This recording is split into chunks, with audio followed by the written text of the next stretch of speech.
नमस्कार, सुप्रभात। आप देख रहे हैं खबर एचपी और समय हो चला है हिमाचल की 25 बड़ी खबरों को जानने का। तो आइए एक नजर डालते हैं 25 बड़ी खबरों पर फटाफट अंदाज में। इससे पहले यदि आप वीडियो को लाइक नहीं किए तो लाइक कर दीजिए और चैनल को सब्सक्राइब कर लीजिए।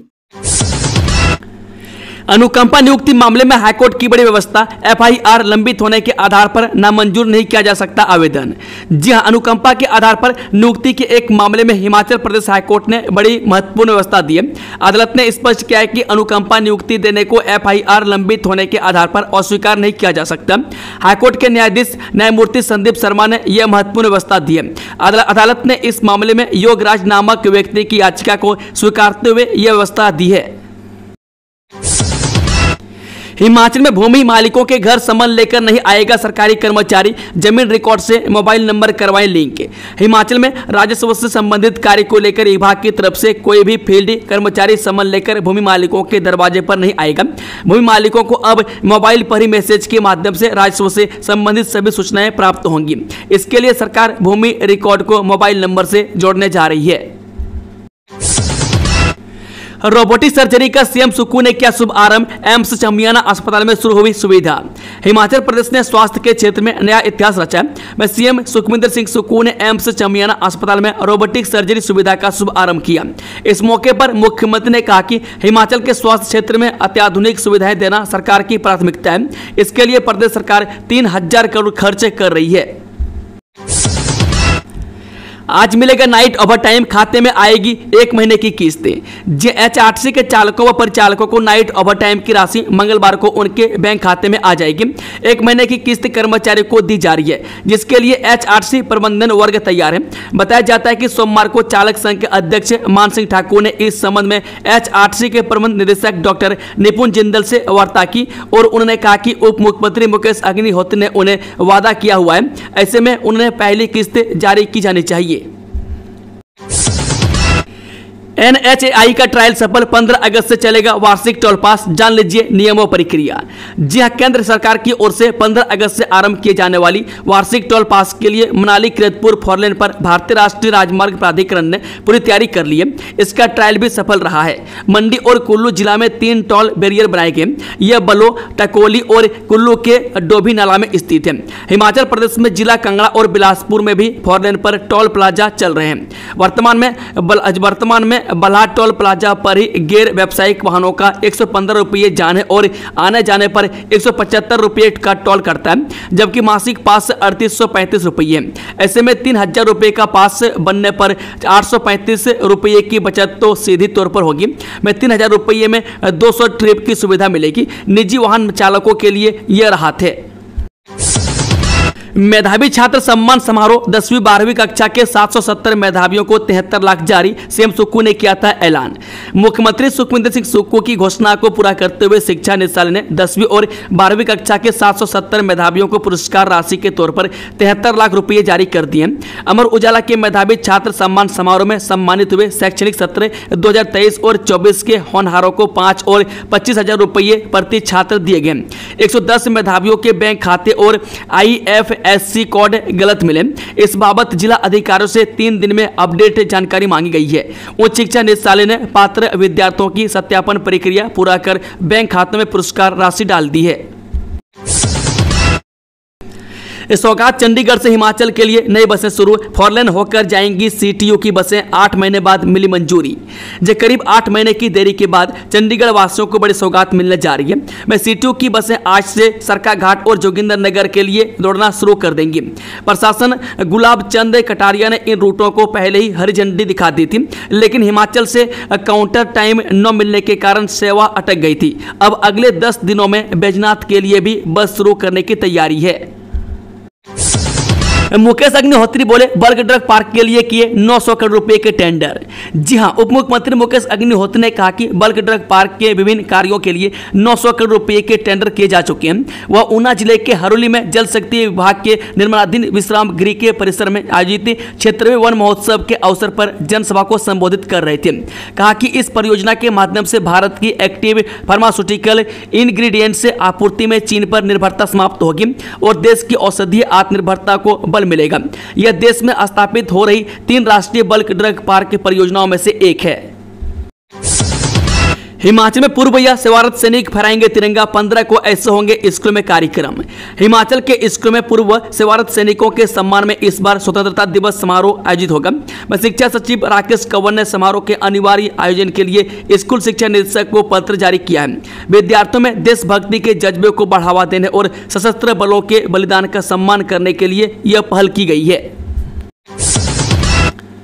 हिमाचल के पेंशन फंड की वापसी का मामला अटका, केंद्र की दो टूक, वापसी का प्रावधान नहीं। हिमाचल प्रदेश में पुरानी पेंशन योजना यानी कि ओल्ड पेंशन स्कीम यानी कि ओपीएस से लागू करने के बाद कर्मचारियों के पेंशन फंड की वापसी का मामला अटक गया। केंद्र सरकार ने साफ कर दिया है कि मौजूदा कानून में यह फंड राज्यों को लौटाने का कोई प्रावधान नहीं है।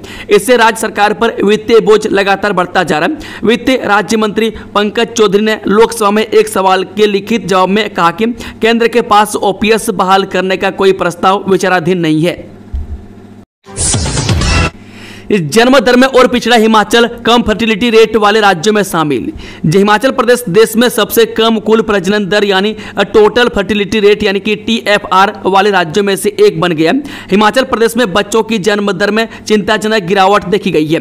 राष्ट्रीय प्रजनन एवं बाल स्वास्थ्य कार्यक्रम के सलाहकार डॉक्टर नरेश पुरोहित ने बताया कि मौजूदा वक्त में हिमाचल प्रदेश में औसत प्रजनन दर 1.5 है। सिरमौर स्थित भारतीय प्रबंधन संस्थान की ओर से आयोजित प्रजनन क्षमता में गिरावट के कारण चुनौतियों विषय पर ऊना में आयोजित वेबिनार में वर्चुअल माध्यम से अपने संबोधन में federation for reproductive health service India के कार्यकारी सदस्य डॉक्टर पुरोहित ने कहा कि 75 लाख की आबादी वाले हिमाचल में घटती प्रजनन दर चिंता का विषय है। ओवर एक्टिंग है, कंगना रनौत ने राहुल गांधी की किस तस्वीर पर कस दिया तंज।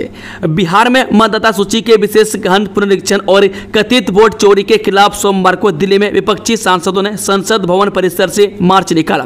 पुलिस ने उन्हें संसद मार्ग पर ही रोक दिया और बाद में हिरासत में ले लिया। इस दौरान राहुल गांधी ने बस की खिड़की से झांकते हुए मीडिया से बातचीत की। भाजपा सांसद कंगना रनौत ने ओवर एक्टिंग बताते हुए उनकी इस तस्वीर पर तंज कसा। मनी में श्रद्धालुओं को ऑन डिमांड मिलेंगी बसें, मंगवाई 18 गाड़ियां, चंबा में बसों के पहुंचने का सिलसिला शुरू। जब विश्व प्रसिद्ध मनी महस यात्रा के दौरान परिवहन निगम श्रद्धालुओं को ऑन डिमांड बस सेवा उपलब्ध करवाएगा। मनी महस यात्रा के श्रद्धालुओं को सुगम और सुरक्षित बनाने को लेकर परिवहन निगम के विभिन्न डिपों से 18 अतिरिक्त बसें चंबा पहुंच रही है। परिवहन निगम चंबा डिपो के DDM सुगल सिंह ने खबर की पुष्टि की है। इस वर्ष मनी महस यात्रा का आयोजन आधिकारिक तौर से 16 से 31 अगस्त तक किया जा रहा है। इस अवधि में मनी महस की पवित्र डल में आस्था की डुबकी लगाने के लिए देश के विभिन्न हिस्सों से लाखों की तादाद में श्रद्धालु पहुंचेंगे। जल्द स्थापित होंगे 4 नए दूध प्रसंस्करण केंद्र, पशुपालकों को मिलेंगे दूध के उचित दाम। राज्य सरकार ने नाहन, नालागढ़, मोहल एवं रोहड़ू में नए दूध प्रसंस्करण संयंत्र, जिला हमीरपुर के जलाड़ी में दूध शीतलन केंद्र और जिला ऊना के झड़ेला में बल्क मिल के कूलर स्थापित करने को स्वीकृति प्रदान की है। इस पहल का उद्देश्य राज्य के दूध एवं दूध प्रसंस्करण संबंधित अधोसंरचना का आधुनिकीकरण करना है। प्रदेश सरकार के इस कदम से किसानों की आय में वृद्धि सहित ग्रामीण अर्थव्यवस्था का सुदृढ़ीकरण सुनिश्चित होगा। मुख्यमंत्री सुखविंदर सुक्खू ने कहा कि राज्य की 90% से अधिक आबादी ग्रामीण क्षेत्रों में बसती है, जो कृषि एवं पशुपालन पर पूर्णतः या आंशिक रूप से निर्भर है और पशुपालन क्षेत्र का विकास प्रदेश सरकार की प्राथमिकता है। उन्होंने कहा कि नए संयंत्रों के स्थापित होने से दूध खरीद में वृद्धि होगी और पशुपालकों को दूध पर उचित दाम मिलेंगे। सेब खरीद को खोले 135 कलेक्शन सेंटर, कुल 263 केंद्र खोलेगी HPMC। बागवानों से अब तक खरीदा 4000 टन सेब। हिमाचल में सेब सीजन ने रफ्तार पकड़ ली है। पिछले साल के मुकाबले इस साल सेब की आमद काफी ज्यादा है। सेब की आमद को देखते हुए जहां मंडियों में कारोबार ने तेजी पकड़ ली है, वहीं HPMC ने भी बागवानों से सेब की खरीद शुरू कर दी है। बताया जा रहा है कि बागवानों को राहत पहुंचाने के लिए HPMC ने 135 सेब एकत्रीकरण केंद्र प्रदेश में खोल दिए। इन केंद्रों पर पहुंचकर बागवान अपना सेब बेच सकते हैं और लोगों ने सेब बेचना शुरू भी कर दिया है। HPMC इस सेब सीजन में पूरे 263 सेब एकत्रीकरण केंद्र खोलेगा, क्योंकि इस बार सरकार की ओर से सेब खरीदने को केवल एक ही एजेंसी है। ऐसे में HPMC ने ज्यादा सेब की खरीद का टारगेट रखा है और उसका इस्तेमाल किस तरह से करना है, इस पर भी HPMC ने व्यापक रणनीति तैयार कर ली है। जानकारी के अनुसार अभी तक HPMC ने बागवानों से 4000 टन सेब की खरीद कर ली है। हिमाचल में अगले 4 दिन पड़ेंगे भारी बारिश। मौसम विभाग ने ऑरेंज अलर्ट किया जारी। हिमाचल प्रदेश में मानसून की दस्तक के बाद से लगातार भारी बारिश का सिलसिला जारी है, जो अब भी थमने का नाम नहीं ले रही है। हिमाचल में आने वाले दिनों में भी बारिश से राहत नहीं मिलने वाली है। मौसम विभाग ने आगामी 4 दिन राज्य के कई हिस्सों में भारी बारिश का ऑरेंज अलर्ट जारी किया है। मौसम विभाग ने इस दौरान कांगड़ा, मंडी, चंबा और सिरमौर के कई हिस्सों में भारी बारिश की आशंका जताई है। इसको लेकर ऑरेंज अलर्ट जारी किया गया है, जबकि प्रदेश के अन्य हिस्सों में बारिश को लेकर येलो अलर्ट जारी किया गया। सोमवार यानी आज शिमला सहित प्रदेश के कई हिस्सों में बारिश हुई है। मौसम विभाग द्वारा आज भी देर रात तक कई हिस्सों में भारी बारिश की आशंका जताई गई है। प्रदेश सरकार ने किए आईएएस अधिकारियों के तबादले, 3 दिन रहेगा मूसलाधार बारिश का ऑरेंज अलर्ट। जाने 10 बड़ी खबरें। प्रदेश सरकार ने 4 आईएएस अधिकारियों के तबादले किए हैं, जबकि एक को अतिरिक्त दायित्व सौंपा है। इससे संबंधित अधिसूचना सरकार ने जारी की है। ऑरेंज अलर्ट के बीच में मूसलाधार बारिश से जनजीवन अस्त व्यस्त होकर रह गया और 52 दिनों के मानसून सीजन में अब नुकसान का आंकड़ा भी 2000 करोड़ पार कर गया है। प्रतिबंधित दवाइयों के 10,000 कैप्सूल व 49,908 टैबलेट्स बरामद, नशे के रूप में होती है इस्तेमाल। पुलिस ने थाना क्षेत्र महतपुर के तहत अज्ञात स्थिति में रखी गई प्रतिबंधित श्रेणी की नशीली हजारों गोलियां व कैप्सूल बरामद किए। जब इस बारे में खुफिया सूचना मिली तो महतपुर पुलिस टीम ने मौके पर इन प्रतिबंधित दवाइयों के बोरे को अपने कब्जे में लिया।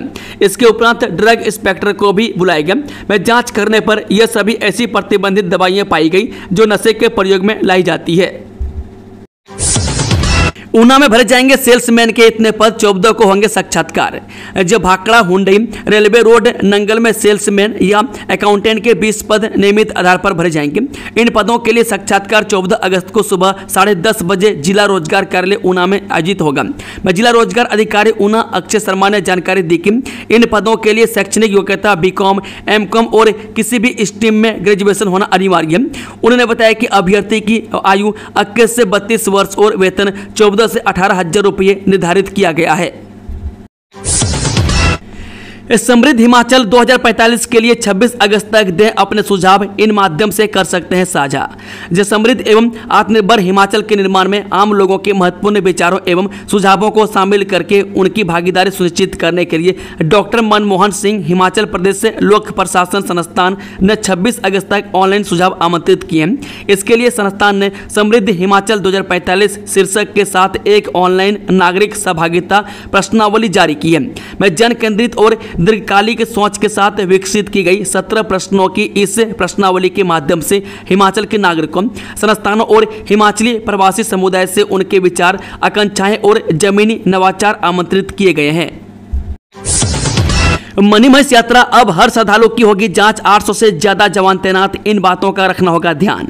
उत्तर भारत की प्रसिद्ध और आस्था से भरपूर मणिमहेश यात्रा की तैयारियां अपने अंतिम चरण में हैं। इस वर्ष 16 अगस्त को जन्माष्टमी के छोटे शाही स्नान से इस धार्मिक यात्रा का विधिवत शुभ आरंभ होगा और यह 31 अगस्त को राधा अष्टमी तक चलेगी। इस दौरान लाखों की संख्या में श्रद्धालु पवित्र मणिमहेश डल झील के दर्शन के लिए पहुंचेंगे। प्रशासन ने श्रद्धालुओं की सुरक्षा, स्वास्थ्य और सुख सुविधाओं को सुनिश्चित करने के लिए व्यापक इंतजाम किए हैं। Vimal Negi death case, IAS Harikesh Meena को हाईकोर्ट से अब 8 सितंबर तक मिली अंतरिम राहत। हिमाचल प्रदेश पावर कॉर्पोरेशन के चीफ इंजीनियर विमल नेगी की संदेहास्पद मौत के मामले में आईएएस अधिकारी हरिकेश मीना को मिली अंतरिम राहत की अवधि बढ़ गई है। हिमाचल हाईकोर्ट ने इस मामले में पावर कॉर्पोरेशन के पूर्व एमडी आईएएस हरिकेश मीना को मिली अंतरिम राहत 8 सितंबर तक बढ़ा दी है। इस मामले में हाईकोर्ट ने इसी साल 7 अप्रैल को प्रार्थी हरिकेश मीना को अंतरिम राहत दी थी। साथ ही अदालत ने जांच टीम को प्रार्थी आईएएस अधिकारी के खिलाफ कोई दंडात्मक कार्रवाई न करने के आदेश दिए थे। नहाते वक्त बना लिया वीडियो और फिर करने लगा ब्लैकमेल, जबरन बनाता रहा शारीरिक संबंध। कोटखाई के एक क्षेत्र में एक महिला के साथ ब्लैकमेलिंग और दुष्कर्म का मामला सामने आया। मामले की शिकायत पीड़ित महिला ने शिमला पुलिस को दी है। पुलिस ने पीड़िता की शिकायत के आधार पर मामला दर्ज कर आगामी कार्रवाई शुरू कर दी है। जानकारी के अनुसार पीड़िता का पति सरकारी महकमे में कार्यरत है और साल 2022 में उसकी पोस्टिंग कोटखाई में हुई थी। इस दौरान उन्होंने कोटखाई के एक गाँव में रहने के लिए किराए पर मकान लिया। पीड़िता ने शिकायत में बताया कि जुब्बल के रहने वाला अनिल नाम का शख्स परिवार से पुरानी जान पहचान के कारण उनके घर आता जाता था। फर्जी वोटर लिस्ट से लोकतंत्र पर वार, सच उजागर होने से बौखलाई केंद्र सरकार, मुकेश अग्निहोत्री। उप मुख्यमंत्री मुकेश अग्निहोत्री ने केंद्र सरकार पर लोकतांत्रिक परंपराओं को ठेस पहुंचाने का गंभीर आरोप लगाया। उन्होंने कहा कि वोटर लिस्ट और चुनावी गड़बड़ियों के खिलाफ कांग्रेस अध्यक्ष मल्लिकार्जुन खड़गे, पूर्व अध्यक्ष राहुल गांधी, महासचिव प्रियंका गांधी वाड्रा सहित कांग्रेस के अन्य नेताओं द्वारा निकाले गए शांतिपूर्ण मार्च को पुलिस द्वारा रोका गया और उन्हें अन्य साथियों सहित हिरासत में ले लिया गया। यह लोकतंत्र के लिए काला दिन है। उन्होंने कहा कि राहुल गांधी ने आज देश के सामने कई खामियों को उजागर किया है, जिनमें वोटर लिस्ट में गड़बड़ी और कई व्यक्तियों के नाम गलत तरीके से दर्ज किए जाने जैसी बातें शामिल हैं। इसके खिलाफ शांतिपूर्ण विरोध करना लोकतांत्रिक अधिकार है, किंतु केंद्र सरकार विपक्ष की आवाज दबाने का प्रयास कर रही है। 32 मिल में चिट्टे के साथ 3 युवक गिरफ्तार। जी नशे के खिलाफ चलाए गए अभियान के तहत नूरपुर जिला पुलिस के हाथ एक और सफलता हाथ लगी है। पुलिस ने सोमवार सुबह 32 मिल के पास कार सवार 3 युवकों को 8 केजी 16 ग्राम चिट्टे के साथ गिरफ्तार कर लिया है। तीनों ही युवक जिला कांगड़ा के रहने वाले हैं। चिट्टे के साथ पकड़े गए आरोपियों की पहचान साहिल शर्मा उम्र 25 वर्षीय निवासी चढ़ी, केतन सिंह उम्र 28 वर्षीय निवासी सराह और मोहित कुमार उम्र 23 वर्षीय निवासी चढ़ी के तौर पर हुई है। पुलिस ने तीनों युवकों को गिरफ्तार कर उनके खिलाफ मामला दर्ज कर आगामी कार्रवाई शुरू कर दी है। सड़क किनारे जा रही महिला पर पलट गया ट्राला, मौके पर मौत। कलोह में पेश आया हादसा। नादौन आम राष्ट्रीय राजमार्ग पर कलोहा के पास एक दर्दनाक दुर्घटना घटी है, जिसमें एक महिला की मौत हो गई है। जानकारी के अनुसार ऊना से हमीरपुर जा रहा एक ट्राला सोमवार सुबह कलोहा के पास बीच सड़क अचानक पलट गया और सड़क किनारे चल रही महिला पर गिर गया, जिससे उसकी मौके पर ही मौत हो गई। सूचना मिलते स्थानीय पुलिस टीम मौके पर पहुंची और बचाव कार्य शुरू किया। पुलिस ने शव को कब्जे में लेकर पोस्टमार्टम के लिए भेज दिया है। सिरमौर में गाय के साथ कुकर्म करने वाला शख्स के दोषी करार, 5 साल की मिली जेल, जुर्माना भी लगा। पांवटा साहिब उपमंडल में अतिरिक्त मुख्य न्यायिक दंडाधिकारी न्यायालय संख्या 1 के न्यायाधीश विकास गुप्ता की अदालत ने गाय के साथ कुकर्म करने वाले एक दोषी को 5 साल के कारावास और 1000 रुपये जुर्माने की सजा सुनाई गई है। सहायक जिला न्यायवादी गौरव शर्मा ने बताया कि आरोपी अवतार सिंह उर्फ तारा सिंह पुत्र जगदीश सिंह निवासी गाँव कानूवाला पोस्ट ऑफिस शिवपुर तहसील पांवटा साहिब को आईपीसी की धारा 377 के तहत 5 साल के कारावास और 1000 रुपये जुर्माने की सजा सुनाई गई है। पांवटा साहिब हाईवे पर दर का पहाड़, वाहन आए मलबे की चपेट में, लोगों ने भागकर बचाई जान। हिमाचल प्रदेश के जिला सिरमौर के पांवटा साहिब सिलाई गुम्मा नेशनल हाईवे 707 पर सोमवार सुबह भारी भूस्खलन होने से कपोटा उपमंडल में हैवना के समीप काली ढांग में वाहनों की आवाजाही बंद रही। इस दौरान सुबह 8:30 बजे से 11:30 बजे तक हाईवे बंद रहा। आरक्षण लाभ में आय के आधार पर प्राथमिकता दिए जाने की मांग पर केंद्र को नोटिस, सुप्रीम कोर्ट ने मांगा जवाब, कहा मामला संवेदनशील है। सुप्रीम कोर्ट ने सोमवार को आरक्षण के लाभ में आय के आधार पर प्राथमिकता दिए जाने की मांग वाली याचिका पर केंद्र सरकार को नोटिस जारी कर जवाब मांगा है। वहीं रामाशंकर प्रजापति की ओर से दाखिल जनहित याचिका में कहा गया है कि आरक्षण लाभ देने में आय के आधार पर प्राथमिकता दी जानी चाहिए ताकि पात्र समुदाय के सबसे गरीब लोगों को पहली प्राथमिकता मिले। दोस्तों, खबरों का सिलसिला समाप्त होता है। अगर जानकारी पसंद आई हो तो वीडियो को लाइक शेयर, चैनल को सब्सक्राइब जरूर कर लें और कमेंट बॉक्स में अपना फीडबैक देना ना भूलें। Thank you, all the best. जय हिंद, जय हिमाचल।